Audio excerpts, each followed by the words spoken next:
பகல் வேளை கையில் விளக்குடன் சென்றாராம் ஒரு மேதை.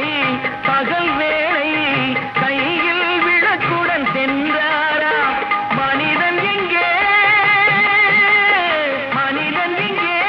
காணவில்லை, தேடுகிறேன் நான் என்றாராம்.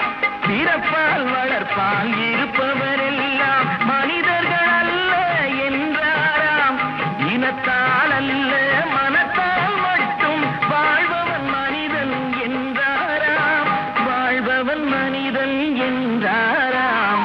தம்பிக்கு ஒரு பாட்டு, அன்பு தங்கைக்கு ஒரு பாட்டு, வாழ்வில் நம்பிக்கை வளர்வதற்கு உதவும் நான் சொல்லும் கதை பாட்டு.